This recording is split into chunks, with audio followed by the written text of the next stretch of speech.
Hi there, I'm Ms. Koenig, and this is a quick video tutorial on converting repeating decimals into fractions.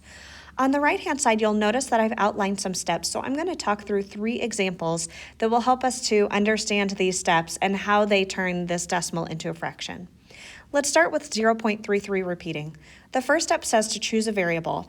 Now, more than just choosing one, I'm going to set it equal to the decimal I'm given. Any variable will do.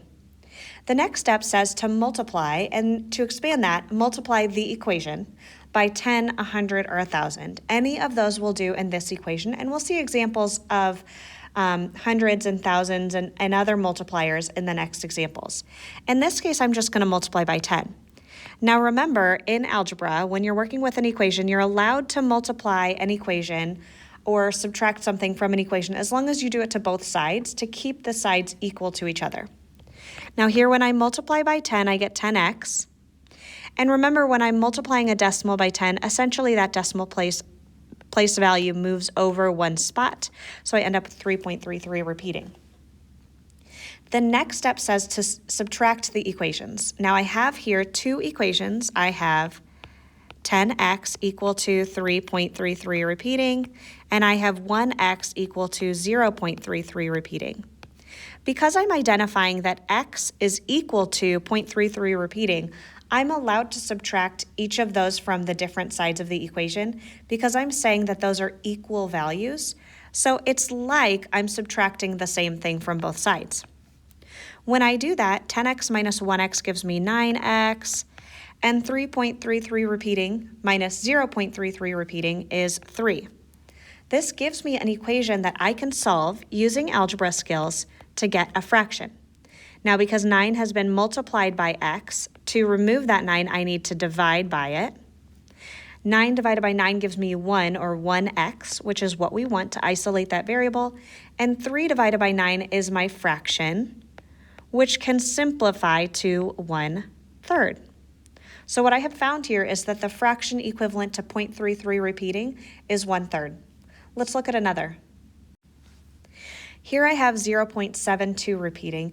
You'll notice that if I wrote this out, it would be 727272, which makes it slightly different than the last example. So the first step is to set it equal to a variable. And now I want to multiply something. Let's start by multiplying by 10, and you'll see why this example is slightly different than the last one. I get 10x, and I get 7.27 repeating. My decimal place has moved over, and that 27 comes from these place values if you're looking for that. Now, I could subtract these decimals, but if you look closely, I have 0.72 and 0.27, which are not identical decimals. This is where we might choose to multiply by something different. Let me multiply by 10 again and see what happens. I would get 100x, and I would move my decimal place over one more time and get 72.72 repeating. Now, essentially what I've done is multiplied by 100 on both sides because I multiplied by 10 twice. So I have a number that is 100 times larger, and now I see that I have a decimal place, not in this equation, this one is not helpful to me, but in these other 2 equations that could subtract and remove that repeating decimal. So let's do that. 100x equals 72.72 repeating, and I have 1x equal to 0.72 repeating. When I subtract, I get 99x, and I get 72. All of a sudden, I have an equation that I can solve.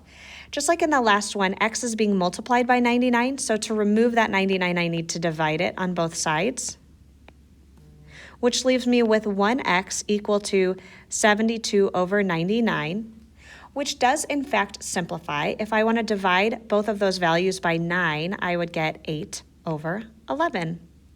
Now this example tells me that 8/11 is equal to 0.72 repeating. Here's one last example. Again, I'm scaling it up. I'm making it a little bit more challenging. The process will be identical, so let's jump right in. First, we have to choose a variable. Again, I always use x. Sometimes I use k because I'm Miss Koenig, and that's just fun for me. I'm still going to multiply, but I'm noticing something. My repeating decimal starts here. That should give us a clue as to what to multiply by. I'm going to start by moving my decimal over 2 place values, which means I need to multiply by 100. That gives me 100x and 61.3 repeating. Now again, you'll notice I can't subtract those two equations, or I could, but it wouldn't necessarily help me because my decimals do not match, so my repeating decimal will not disappear at this point.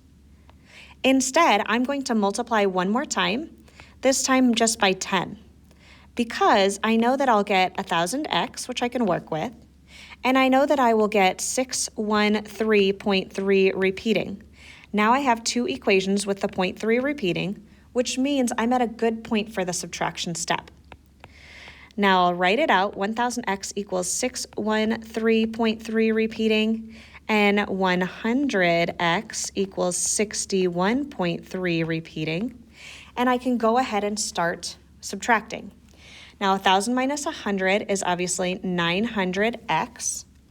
And when I subtract 613.3 repeating minus 61, I get 552. And those 0.3 repeatings have subtracted out, so I no longer have the repeating decimal. When I divide, just like previously, I divide by 900, and I get 1x equal to 552 over 900. Now these are strange numbers, but they do in fact simplify. Both of these numbers divide by 3. 552 divided by 3 gives me 184. 900 divided by 3 gives me 300. And in fact, this will actually simplify further. Both of these values divide by 2. 184 divided by 2 is 92. 300 divided by 2 is 150. And one last step. I just noticed I can simplify one more time. 92 divided by 2 is 46. And 150 divided by 2 is 75.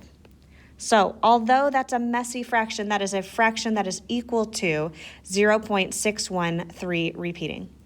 I hope this video, although longer than some of my others, has helped you to better understand how to convert a decimal that repeats into a fraction you can better work with. Have a great day, and thanks for being here.